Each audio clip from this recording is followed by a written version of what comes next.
Hey, how's it going, Internet? It's Nathan from thisandthattech.com. Today we are taking a look at the Natural Disasters DLC for City Skylines, which was developed by Colossal Order and is now available for $14.99 on the Steam store. It's important for me to note that this review is all without additional mods, and also I received a review code, so just wanted to put that out there. So let's get right into it, shall we? The first thing you'll notice is that this game actually has a scenario editor. It's something everybody's been asking for a long time. It's actually free as well. If you're just getting an update to City Skyline, you'll actually get this portion for free, so that's really good news.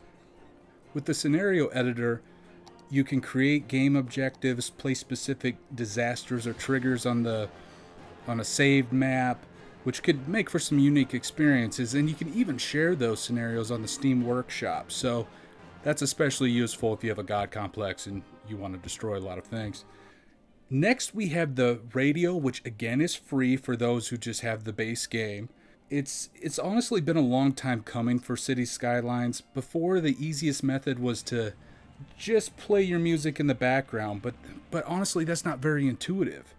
And look, when you compare City Skylines music to games like Civilization, one can't help but notice the lack of awe-inspiring music that gives your actions in the game a sense of weight, gravitas.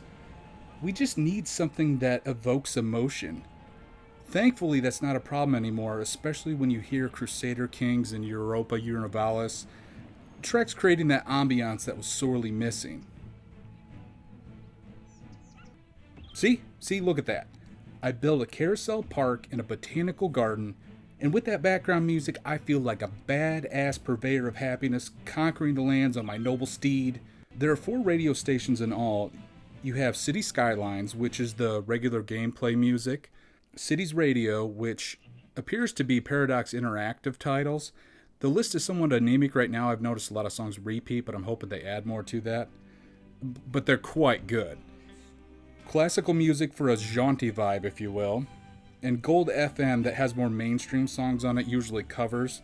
For example, Wild Thing played. Now, one thing I wanted to mention, when you first initially download the DLC and open the game up, you're going to get this pop-up, and it's going to tell you that some of the radio channels have licensed music and cannot be used when streaming. The channel they specifically have listed is Gold FM, so something to keep in mind if you're a streamer or a content producer. Now, commercials on the radio are also amusing and worth a listen. They add a bit of life to your city. It's Super Salmon Days down at Fish Brothers. For a limited time, bring in any fish and get a child salmon entree free. You heard right, bring in any fish and get a free child salmon entree. And I mean any fish. The only thing missing, though, out of these is the ability to switch tracks. The only thing you can really do is switch channels and it resets to something new, but you can never really control what's coming in next in your queue.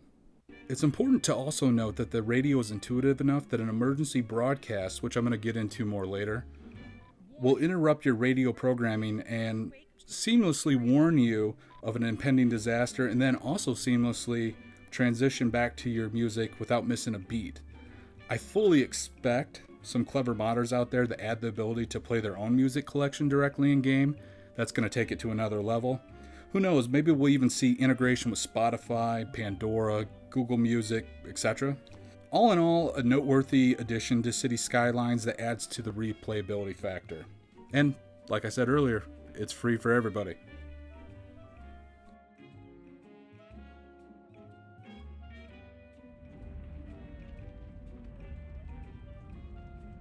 An earthquake is occurring.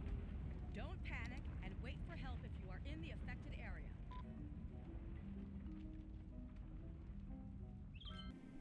So the big one, let's talk about natural disasters. By default, you can set them to random, but in this instance for the review, I'm actually going to trigger them on my own, just so everybody can see them. You're going to go under landscaping and you're going to see a new word, disasters. Clicking on the Disasters tab will bring up an array of disasters, ranging from tornadoes that travel from one edge of the map to the other, earthquakes that turn buildings into rubble, and which, by the way, the earthquakes can even create tsunamis if the epicenter is located in the water, so something to consider there. Sinkholes that make land masses disappear along with whatever inhabited it. Those can be filled using the shift terrain feature and utilized again. Thunderstorms which travel across the map and set buildings and forests on fire, which look spectacular at night with dynamic weather, I might add. Forest fires can also spread, which spreads into buildings and creates problems. We also have building collapses, structural fires, tsunamis, and the granddaddy of them all, the meteor strike, which you've probably seen a lot of this before because they've been pushing it with different trailers for it. Now, how do we mitigate these natural disasters? Well, just like in real life, we utilize an emergency broadcast system to warn the citizenry of impending doom and to seek shelter. This is accomplished by building early warning buildings like the earthquake sensor, tsunami warning buoy, weather radar, deep space radar, most of which help you predict where the disaster will take place and pre-plan accordingly. We've only scratched the surface though. First, we need a way to warn the citizens, and that's accomplished through the use of short and tall radio masts, which can be hindered by terrain. We still need places for citizens to go though, so we have to create small and large emergency shelters to give our citizenry a place to stay as well as create an escape route for them. Think of it the same way in which you set up transportation routes for optimal traffic flow, except this time it might save a citizen's life. Assuming we have the aforementioned things built, we can then go up to the top left corner and click on the evacuation mode button, which alerts the citizens over the radio waves to seek shelter.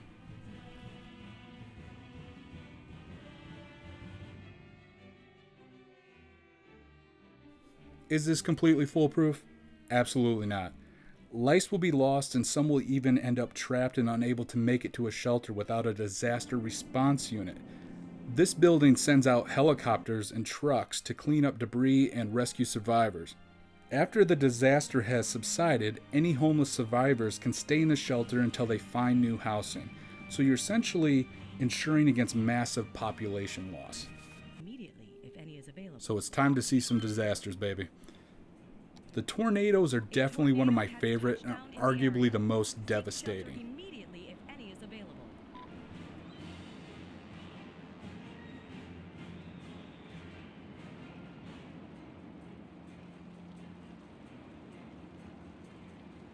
Earthquakes are problematic depending on where that epicenter is located. I've had some of the earthquakes that happen far enough away that it just didn't make a dent on my city. An earthquake is occurring. Don't panic and wait for help if you are in the affected area. Sinkholes don't seem too bad as long as there isn't multiples and you have enough coin to fill the holes and rebuild. A sinkhole has occurred somewhere in the city. Stay out of harm's way and contact authorities with any information. Thunderstorms, these are probably one of my favorite. They're stellar eye candy at night, especially coupled with the dynamic weather.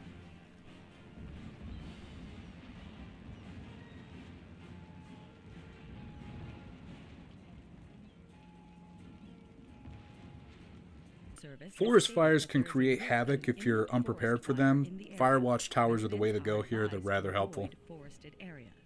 A forest fire is raging in the area. Leave campsites and tree houses immediately. Structure collapses aren't extremely exciting to me, but I guess it's a little variety to the mayhem.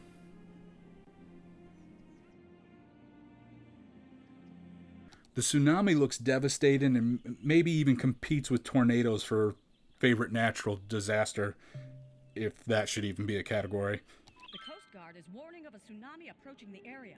Residents should avoid roads and waterfronts. A tsunami has struck the city. Take caution and avoid roads and waterfronts until... Alright, last but not least, we have the meteor strike, which is very impressive to watch.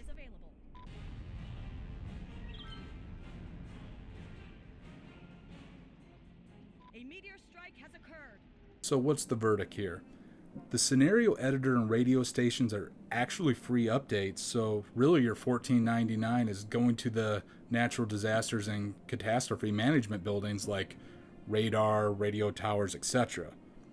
Now, for me personally, I find the update more interesting than the previous expansions, After Dark and Snowfall, and I think it's a worthy addition if you're getting tired of some aspect of your city stagnating and then finding a workaround that can get repetitive, and this breathes some new life into the series, so definitely worthy of your 15 bones if you're a cities fanatic.